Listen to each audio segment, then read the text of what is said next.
Hi everybody, this is Ed Thomas from Dimension 2000, and I'm here today to talk to you about how to use the Mathcore2k website for high school teachers. And I'm going to start by bringing up my browser, and I'm going to click on the address window, and I'm going to type in mathcore2k.com and press enter. And this is the initial screen, and there's a place for member login. Now, since I'm already a member and I use this site on a regular basis, it won't ask me for my login when I click this, but the first time you try to get in, it will. And if your school has subscribed to the website, you have a school login and a password. If you purchase as an individual for a subscription, you have your own personal login and password. What I want to make a note about is sometimes people enter their login and password and say they have trouble getting into the site. Make sure that if you have a Gmail account open that you sign out of it before logging into this, because this is via access of your Gmail account. So if check to see if you have a Gmail account open on your computer. If so, sign out and then sign in using your login and password, and you should be able to get right in. So I'm going to click on Member Login and get right into the site. And let's take a look at the different buttons. So we have grade-specific, Common Core, Standard Resources. Now the K-8 practice, of course, does not apply to high school unless you have a 9th grade group that can benefit from going back and reviewing the 8th grade practice problems, which you're welcome to do. Power of Every Day is going to be our mental masterings and daily warm-ups, along with some other resources, videos that you can watch on how to teach your students about some interesting math concepts. We have a button that gets into the Common Core official site if you need to check on a standard. We have some planning tools that get into the 4 learning styles, 5 stages of teaching and learning, some interesting things there. Our mission statement, we have some publications I'm going to talk about here in a few minutes, a way to contact us, and a publish it button. But let me start with the Power of Every Day. I'm going to click on that button. And this is where we have our daily warm-ups and mental masterings, which I would like to encourage you to use. So since this is for high school teachers, we're going to click on the high school button. And notice that we have some topics here: pre-algebra, algebra 1, geometry, and algebra 2. Now, the high school materials, we're still adding and loading a lot of them. And I believe the pre-algebra ones are coming online soon, but I want to start with the algebra. This is really a very nice resource. The daily problem solving and number sense challenges. And notice it says semester 1. Still start with that even if you're starting this program in the middle of the school year. You want to start at the beginning of our daily warm-ups. So here we have, it's called Dimension 2000's Algebra by Style. And I want to show you this chart right here. So on Monday there will be a feature problem. And notice it says 5 minutes. So when you do a daily warm-up, designate 5 minutes for your kids to work. And here's how I like to do it. I like to say, okay, kids, you have 2 minutes to solve the problems on the screen by yourself. Then we'll give you 1 minute to talk to a learning partner and share what you're doing. And then the teacher will step in for 2 minutes, the final 2 minutes, and wrap everything up, make sure everyone knows how to solve the problem. Now, Tuesday's problem will be similar to Monday. And then Wednesday we change the problem, and Thursday's problem will be similar to Wednesday. And then Friday we have a short quiz that covers the Monday, Tuesday problem, the Wednesday, Thursday problem, and a couple of mental math problems that are going to be on the daily warm-ups as well. So let's take a look at the very first one. So again, this is for algebra. And we have a question. So which value represents the square of 5 less than twice the value of x if x equals 10? Well, 5 less than twice the value of x if x equals 10. Twice 10 is 20 and 5 less is 15. But we need to know what's the square of that. So that's going to be 225. So the kids would answer D. And here's a mental math challenge. Find 250% of 40. We're going to teach kids that embedded in 250% is 100%, another 100%, and then 50%. So the answer is going to be 40 plus 20, which is 100. And if you arrow down, you'll see the very next slide shows the solution. So that's nice. You can show that to your students. Now, Monday's problem is multiple choice, but check out Tuesday's problem. It's not multiple choice. This one is 3 examples like the one we had on Monday. But again, with the kids knowing what they're doing, this shouldn't take them very long. And if you want to adjust your 5 minutes and say, okay, you have 3 minutes since there's 3 problems here to solve, and then 1 minute to share with your partner, and then step in and wrap things up basically in a minute or add another minute, that'll be just fine. But if you do these daily problems with the kids every day, it's really going to have a positive impact on their achievement. So here's challenge number 2, the solution. And then on number 3, we change a little because this is going to be like Wednesday's problem. And then here's the solution. And then Thursday, we have similar to Wednesday. And then we have the solution. And then Friday will be a quiz. And the first 2 questions are like the Monday, Tuesday, Wednesday, Thursday questions. And then we have 3 mental math problems. And following the quiz slide is the answer key.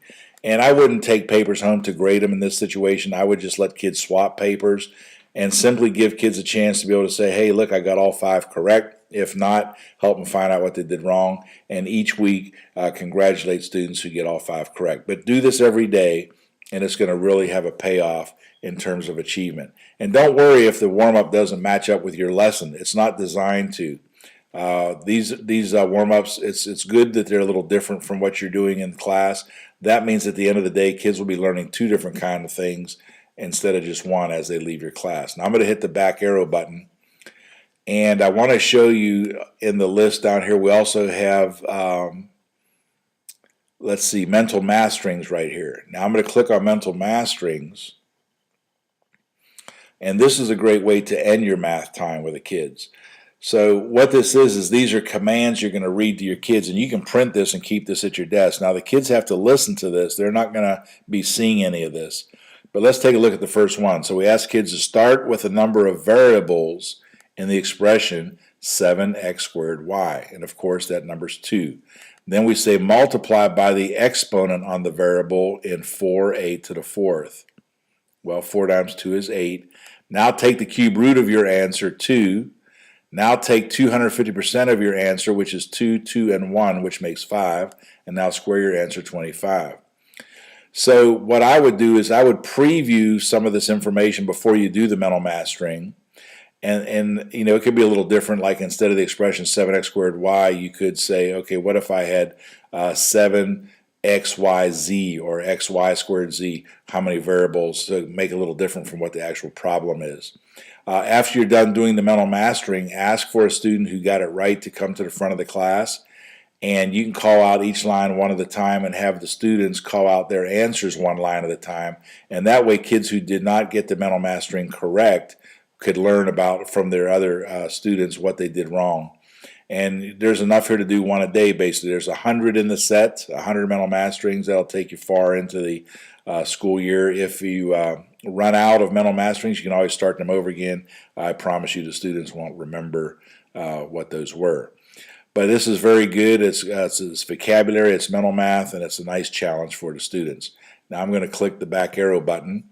So again, this is under the button Power of Every Day. You have your daily problem-solving warm-ups, and you have your mental math strings.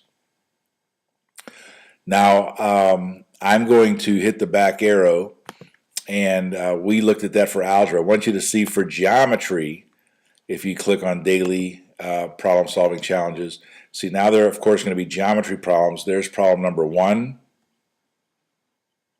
solution, problem number 2, and then solution, and then 3, solution. And a lot of the geometry problems mix in some algebra, which is nice because it helps the kids remember their algebra. Problem number 4 is solution, and then of course we have our Friday quiz and solution. So it's the same kind of format. Now I'm going to hit the back arrow key. Notice that there's mental math strings for geometry as well. So if I click on mental math strings, and again this would be great at the end of your class time, geometry, here's one, we'll just look at this one. Start with the number of lines of symmetry associated with a rectangle, and there's 2. They're the perpendicular bisectors of opposite sides. Add the number of sides on an octagon. Of course, that's 8. 2 plus 8 is 10. Cube your answer 1,000. Add the digits of your answer together 1, and then cube that answer 1. So these are a lot of fun, and it's good vocabulary review. And you can find those things under the Power of Every Day. Now, I do want to let you know that if I hit the back arrow one more time, the Algebra 2 warm-ups, These don't have the Friday quizzes. The Algebra 2 but it's a good set of problems to do with your students, and a lot can be learned from those, but it breaks away from that approach of having the quiz on Friday, but these are good problems to solve, and there will be mental masterings there as well.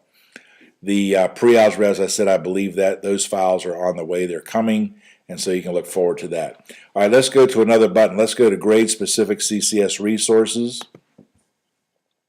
Again, we're going to click on a high school button, and since the high school Common Core standards are all grouped, they're not by grade level, you're going to see it. I'm going to scroll down here to where they start. Here they start right here, the real number system. So it's talking about rational exponents. I'm going to click on this standard, and you're going to get some resources. And one of them is a model lesson plan. You can look at it and get some ideas you can put in your own lesson plan. Here's a task rotation activity. I'll click on that. And these are 4 tasks that follow the 4 learning styles. And kids can work through these. So the sensing thinker mastery learner, practice makes perfect. It says, after teacher models one problem, then leads the class through 1 or more or 2 more. The kids are to solve these problems individually at your seat. So here's some problems with rational exponents. Now here's for the interpersonal learner, no uncertain terms. There's a lot of power in being able to expand exponents to include rational numbers. Summarize what you learned about exponents in today's lesson. So for a chance for the kids to reflect and give their ideas. Which doesn't belong. Here's 3 problems down here for the understanding learner. It's not just by the kind of problem, but in terms of the answer, which one doesn't belong. And then here's one over here where the kids are actually going to write like a little poem, a 5-line poem about rational exponents. So that's kind of a nice way to have kids think about rational exponents. And then here's a paired learner activity. And in this paired learner activity, there's a chart, and there's 4 different kinds of problems. And the kids are challenged. They can work with a partner to create 3 new problems similar to the one at the top of the column. So 3 new problems with this type, 3 new problems with this type, and so on.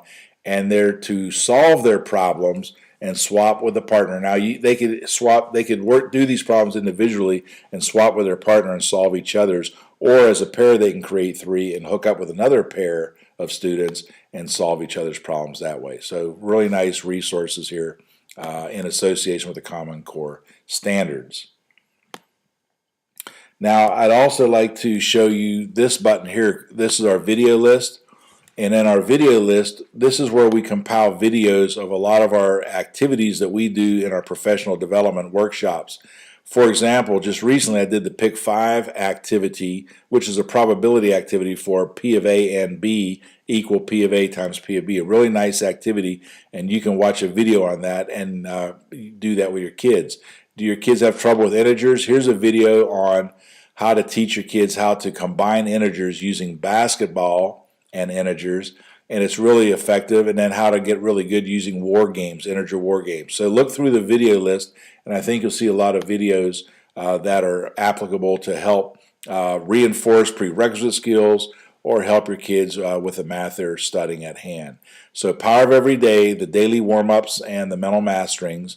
Grade-specific resources. You can get yourself some nice resources for the Common Core standards, and then the video list, a lot of nice videos. Now I want to show you some of the other buttons. We have a Common Core official site button. If you need to check on the Common Core standards officially, click on that button. It will take you right to the site. We have some planning tools that talk about the 5 stages of teaching learning math, the 4 learning styles, and other good things. Our mission statement. The publications button. We have 3 books that are actually published by Corwin Press. They're the Math Tools book, Styles and Strategies for Middle School, Styles and Strategies for High School.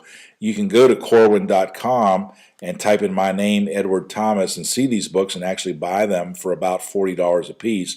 But I want to bring your attention to these 3 books on top. We publish these ourselves, High Achievement Guaranteed. We have a Number Sense edition, an Algebra edition, and a Geometry edition.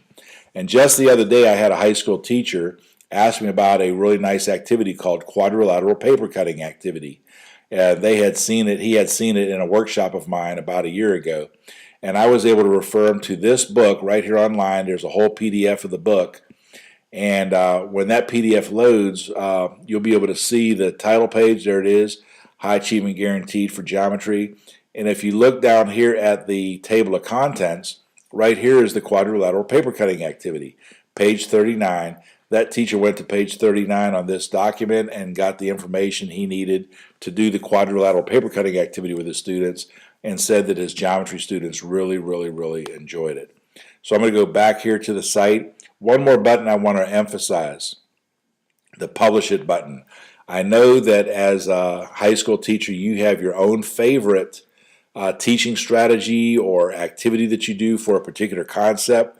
Well, guess what? We have an opportunity here for you to publish your great ideas. So if you click on the Publish It button, there's a little intro here. Publish It. It's a great way for teachers to publish and receive credit for their own great teaching ideas in math. The process is simple. So I'm going to scroll down, and here's the template right here. So you put your teacher name, school name, the date, the grade level. Just fill in all this information. Now the phone contact, we won't publish that, but we need it in case we have a question. And there's the place for your Common Core standard, your cluster value, the 5 stages of teaching and learning, which one applies, the learning style, the materials needed, and the narrative of how to do the activity. And there's a submit button. And also, if there's a handout that goes with that activity, you can upload it right here. And so this is a great way for you to publish your own ideas, and we will put it on the website. Our webmaster will take care of that for you. And so this is going to be a great forum. This is something new in 2015. Subscribers of Mathcore2k will have opportunity to learn and benefit from other people's great ideas as well. So once you subscribe, go ahead and submit your great ideas, and we'll get it posted under the grade-specific Common Core Standard resources. So if you are looking at this demonstration via our demo site and you're not a subscriber, I encourage you to subscribe. It's very cost effective. A school can subscribe for, I think it's $995. That gives access to all the math teachers in that school, or an individual can subscribe for $99. And it's just very, very cost effective. You get a lot of great teaching ideas here that you can use, and the opportunity to publish your own. So this is really cool. Here's a contact button. If you have some questions, contact us, and we'll be glad to answer any questions. But if you have subscribed, thank you for subscribing, and we hope you enjoy the Mathcore2k website. I know it's going to really help you and your students. And again, if you haven't subscribed, please do so, and you'll have access to these great ideas as well.